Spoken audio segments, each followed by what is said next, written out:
বাম আমলে তৈরি তাঁত সমবায় পূর্বস্থলীর এমনই অনেকের সমবায় দীর্ঘদিন ধরে বন্ধ।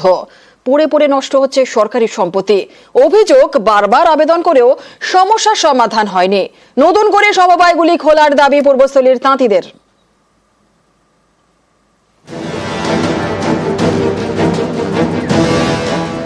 ঝোপ জঙ্গলে ঘেরা,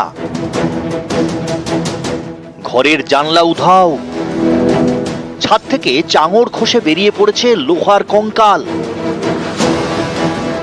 কোথাও কোথাও টিনের চাল উড়ে আকাশ দেখা যায়।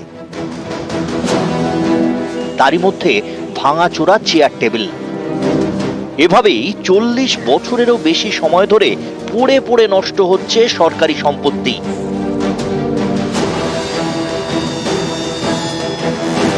এ ছবি পূর্বস্থলী 2 নম্বর ব্লকের একটি তাঁত সমবায়ের। এটা বন্ধ হয়েছে। এটা যখন খুলেছিল বছর 2 ওরা চালিয়েছিল, হ্যাঁ, আর তারপর থেকেই বন্ধ আছে। অন্তত 33-34 বছর থেকে বন্ধ আছে। এখন চললে ভালো হবে, আরো অনেক ছেলে মেয়েরা কাজ পাবে। যদি হ্যান্ডলুম হয় তাহলে তো সুতো নাচা করতে পারবে, আবার যদি কাপড় রং করে তাহলে তারও কাজ পাবে মেয়েরা অনেক। কৃষির পরেই পূর্ব বর্ধমানের বেশি সংখ্যক মানুষ নির্ভরশীল তাঁত শিল্পের উপরে। সব থেকে তাঁত শিল্পীর বাস কালনা মহকুমায়। যেমন পূর্বস্থলী 1 ও পূর্বস্থলী 2 ব্লকের মতো এলাকায় অনেক তাঁতির বাস। এখানকার তাঁতিদের জন্য বাম আমলে বেশ কিছু তাঁত সমবায় গড়ে তোলা হয়। স্থানীয়দের দাবি 2-1 বছর ঠিকঠাক চলেছিল তাঁত সমবায়গুলি। এরপর অর্থের অভাব সহ নানা কারণে একের পর এক বন্ধ হতে থাকে তাঁত সমবায়গুলি। কোনটা 35, আবার কোনোটা 40 বছরেরও বেশি সময় ধরে বন্ধ।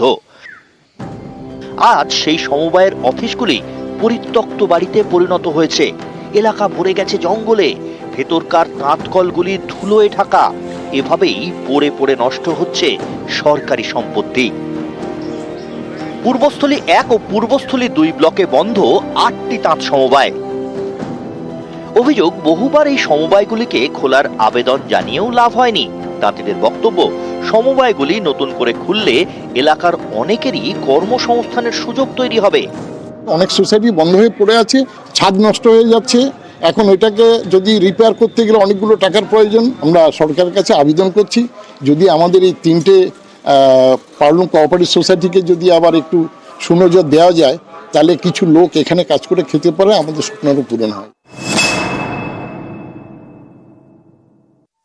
বড় বড় প্রতিষ্ঠান এখানে গড়ে উঠেছিল, যার মাধ্যমে বাম আমলে বহু দুর্নীতি হয়েছে, কোটি কোটি টাকা আত্মসাৎ হয়েছে। তাঁত শিল্পগুলো আজকে ভগ্নপ্রায় অবস্থার মধ্যে আছে, তার কলকারখানা বিক্রি হয়ে গেছে। অবশ্যই এই নিয়ে ব্যবস্থা নেওয়া উচিত, না হলে এই এলাকার হাজার হাজার তাঁত শিল্পী যারা আজকে অনাহারে দিন যাপন করছেন। শ্রীরামপুর এই তল্লাটের মধ্যে তাঁতের শব্দে মানুষের ঘুম ভাঙতো একদিন। আমরা চাই সেটাকে ফিরিয়ে নিয়ে আসতে। কাদের সময়তে এগুলো নষ্ট হয়েছে। 100 জন তাঁতবিহীন তাঁতিদের দিয়ে সোসাইটি তৈরি হয়েছিল, সেটা ধ্বংস হয়ে গেছে। কারা করেছে এই ধ্বংস, তার বিচার মানুষ করবে। নবকুমার রায়, নিউজ 18 বাংলা।